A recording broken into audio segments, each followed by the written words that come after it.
Doa yang pertama adalah Allahumma kfini bihalalika an haramik wa agnini bifadlika amman siwak.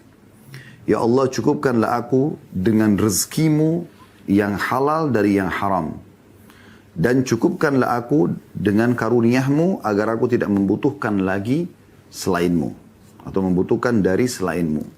Hadis ini diriwayatkan Tirmidzi di jilid 5 halaman 560 dan juga disebutkan oleh Syekh Al-Albani dalam Sahih Tirmidzi di jilid 3 halaman 180. Doa ini teman-teman sekalian, ya, doa yang dianjurkan sekali oleh Nabi SAW untuk dibaca dan ada seorang perawi hadis, seingat saya Ibnu Abbas radhiyallahu anhu mengatakan kalau seandainya engkau membaca doa ini, ya, maka niscaya Allah akan melunasi, ya, hutang-hutangmu walaupun memenuhi langit.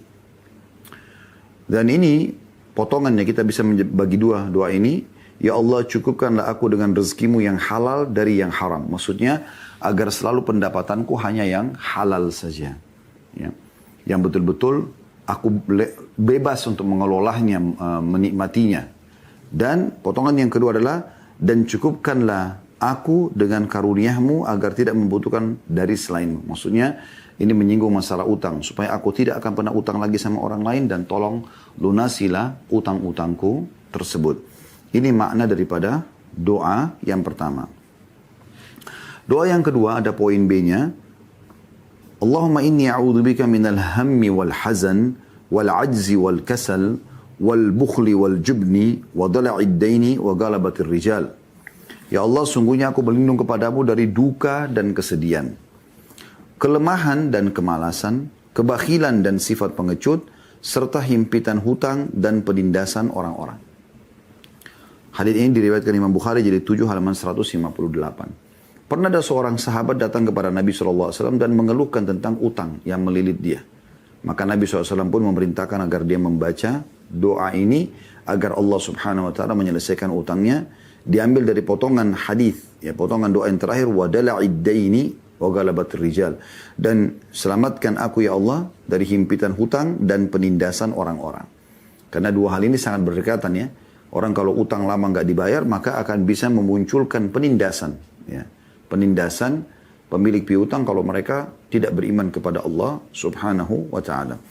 Ibnu Abbas juga menyebutkan bahwasanya siapa yang membaca doa ini maka akan dilunasi utangnya oleh Allah Subhanahu wa taala walaupun memenuhi langit. Tapi tentu di sini diikuti dengan ikhtiar-ikhtiar karena Islam mengajarkan kepada kita teman-teman sekalian selain berdoa kita juga berikhtiar. Ada asbab, ada sebab-sebab. Ya, Maryam alaihissalam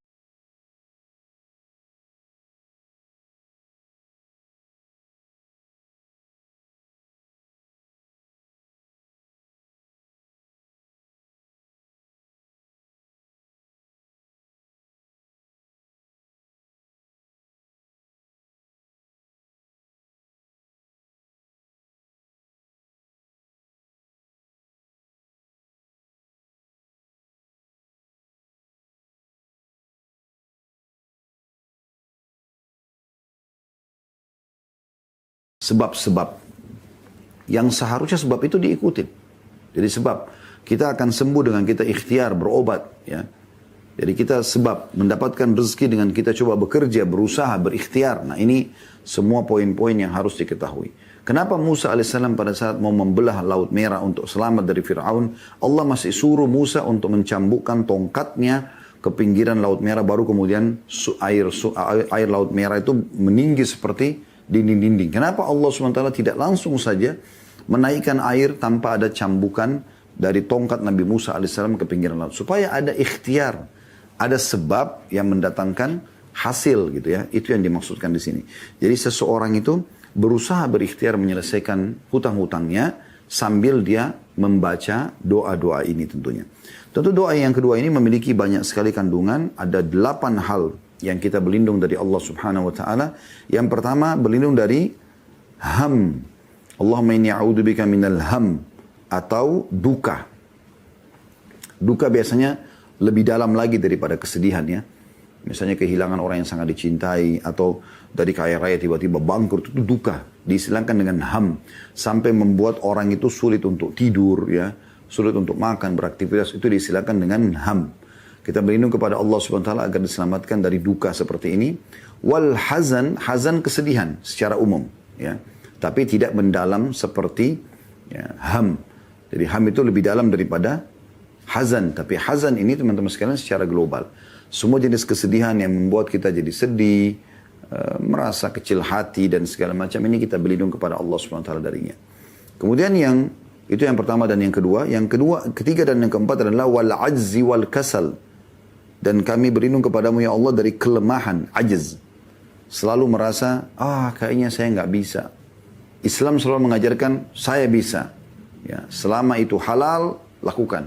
Nikmati. Tempuh jalannya untuk meraihnya gitu. Ya, selama itu haram, walaupun kita mampu, kita tinggalkan. Ya. Jadi kita berlindung kepada Allah SWT dari kelemahan. Selalu merasa tidak bisa, tidak bisa. Dan juga al-kasal. Ini satu pasang ya. Jadi orang kalau sudah ajiz, ya, lemah, maka pasti akan malas. Gitu kan? Tapi kalau orang semangat giat, maka pasti akan rajin. Gitu kan? Maka di sini ajzi wal kasal, kita berlindung kepada Allah dari kelemahan dan kemalasan. Karena memang ini satu kesatuan. Bersaudara gitu ya. Kemudian yang kelima dan yang keenam, wal bukhli wal jubni. Dan kami berlindung kepadamu ya Allah dari kebakhilan, pelit. Ini juga Imam Adz-Dzahabi rahimahullah. Juga Syekh Muhammad At-Tamimi rahimahullah dan juga beberapa penulis buku tentang dosa-dosa besar masukkan kategori bakhil adalah dosa besar, pelit, ya, perhitungan, tidak mau mengeluarkan di jalan Allah Subhanahu wa taala. Ini kita berlindung kepadanya atau darinya. Dan sifat pengecut. Islam tidak kenal pengecut, selalu pemberani pada kebenaran tentunya ya. Berani dalam mempertahankan kebenaran. Kemudian dua sifat yang terakhir, yang ketujuh dan delapan, ini jadi saksi bahasan kita. Wadala iddaini, dan terhimpit hutang. Ya.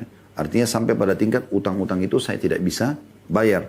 Wagala batir rijal, ini juga satu pasang. Dan penindasan orang-orang. Karena umumnya kalau orang ya tidak membayar utang, maka akan lahir penindasan-penindasan.